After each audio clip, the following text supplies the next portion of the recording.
Assalamualaikum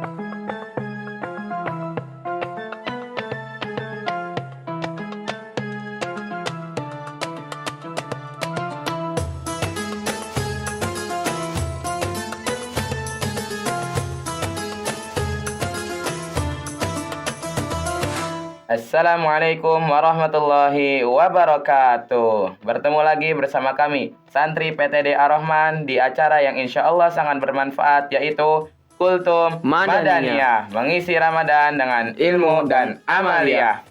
Kali ini saya Ardan sebagai pembawa acara, dan saya ditemani oleh teman saya Ibnu. Assalamualaikum.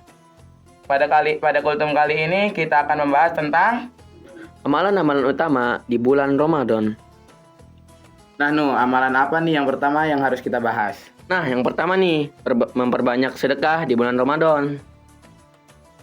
Nah, Sobat Madaniyah, di bulan suci Ramadan ini jangan menunda untuk melakukan sedekah, karena orang-orang yang bersedekah sangat dicintai oleh Allah. Maka, manfaatkanlah di bulan yang penuh berkah ini dengan bersedekah. Sebagaimana hadis yang disampaikan oleh Ibnu Abbas radhiyallahu anhu yang berbunyi, Rasulullah SAW adalah orang yang dermawan. Dan beliau lebih dermawan lagi pada saat bulan Ramadan saat Jibril menemuinya. Jibril menemuinya setiap malam untuk mengajarkan beliau membaca Al-Quran.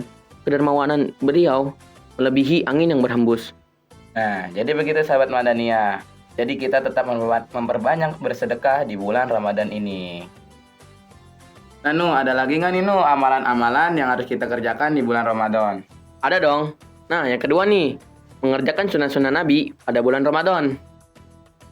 Nah, Sobat Madaniyah, usahakan untuk melaksanakan sahur walaupun hanya susu dan buah. Hal ini karena ada berkah tersendiri pada makanan sahur yang kita santap.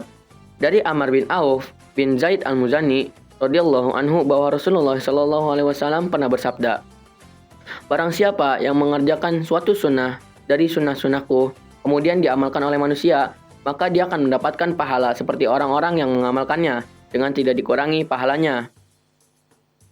Selain sahur, cobalah untuk melaksanakan sunnah-sunnah yang lainnya, seperti sholat tahajud, tarawih, sholat duha, dan sebagainya. Niscaya Anda akan mendapatkan kebahagiaan dan kebaikan sendiri. Nah, begitu sahabat Madaniyah. Jadi hadis ini menganjurkan kita untuk melaksanakan sunnah-sunnah Rasulullah Sallallahu Alaihi Wasallam. Nah, ada lagi nggak nih amalan-amalan utama yang lainnya? Masih ada lagi Dan, yang ketiga yaitu mencari pengampunan. Sobat Madaniyah, tahu nggak sih, bulan Ramadan merupakan salah satu sarana terbesar untuk meningkatkan kadar iman setiap tahunnya. Selain itu, bulan Ramadan juga merupakan waktu yang tepat untuk meminta pengampunan dari Allah Subhanahu wa Ta'ala. Seperti yang Allah katakan dalam surat Az-Zumar ayat 53 yang berbunyi, "Qul ya ibadiyallazi asrafu ala anfusihim la taqnatu mir rahmatillah innallaha yaghfirudz dzunuba jami'a innahu huwal ghafurur rahim." Katakanlah, wahai hamba-hambaku yang melampaui batas terhadap diri mereka sendiri, janganlah kamu berputus asa dari rahmat Allah. Sesungguhnya Allah mengampunkan dosa-dosa semuanya. Sungguh, Ia Maha Pengampun lagi Maha Penyayang.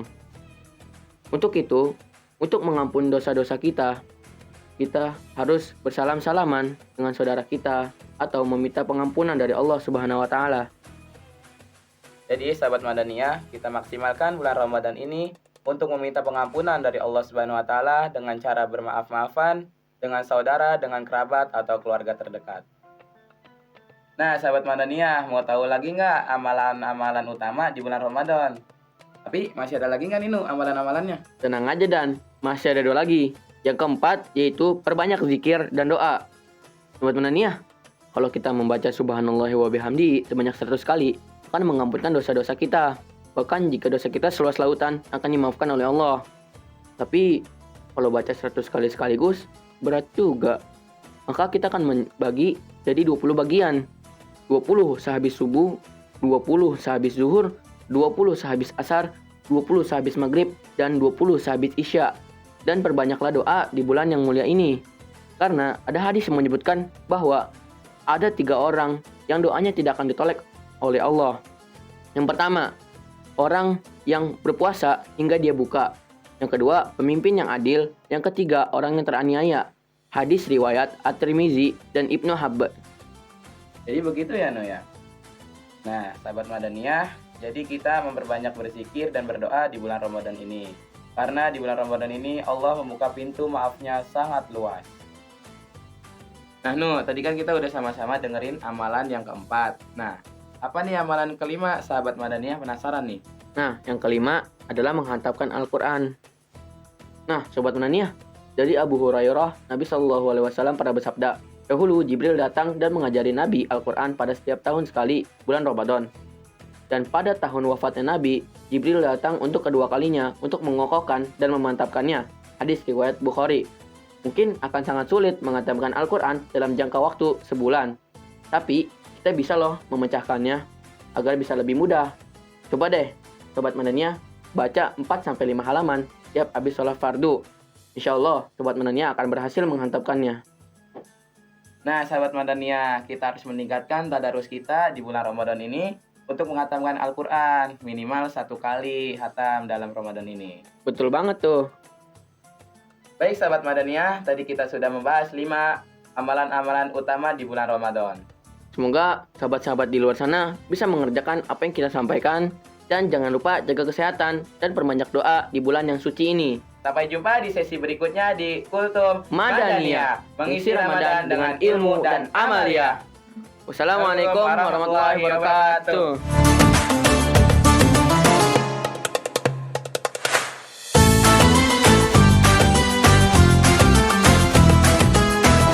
Ayah bunda bang kakak, yuk kita menginfakkan sebagian harta kita ke Yayasan Ar-Rahman Islamic Center ya, yang hari ini Masya Allah mereka pengurus sibuk membagikan Al-Quran ke pelosok-pelosok, bahkan anak-anak yatim yang difasilitasi tempat untuk menghafal Al-Quran.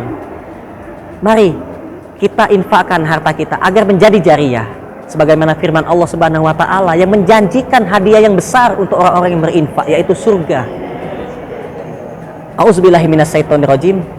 Masalul ladzina yunfikuna amwalahum fi sabilillah kamasali habbatin ambatat sabasana bila fi kulli subulati mi'atu habba wallahu yudha'ifu liman yasha wallahu wasi'un alim. Orang-orang yang menginfakkan hartanya ke jalan Allah bagaikan satu butir yang Allah tumbuhkan menjadi 7 tangkai. Dari tiap-tiap 7 tangkai itu Allah tumbuhkan 100 butir bagi setiap yang Allah kehendaki.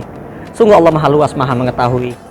Siapapun yang beriman kepada Allah, yang beramal soleh, Allah janjikan surga untuknya. Innal ladzina amanu wa amilu sholihati lahum jannatun tajri min tahtihal anhar. Sungguh kata Allah, orang-orang yang beramal soleh, karena Allah masukkan surga untuknya. Akan Allah persiapkan surga untuknya yang bawahnya itu adalah sungai-sungai yang mengalir. Jannatun tajri tahtihal anhar. Jadi, mari teman-teman, ayah bunda abang kakak, kita keluarkan infak terbaik kita untuk orang-orang yang membutuhkan melalui Yayasan Ar-Rahman Center. Barakallahu fikum. Wassalamualaikum warahmatullahi wabarakatuh.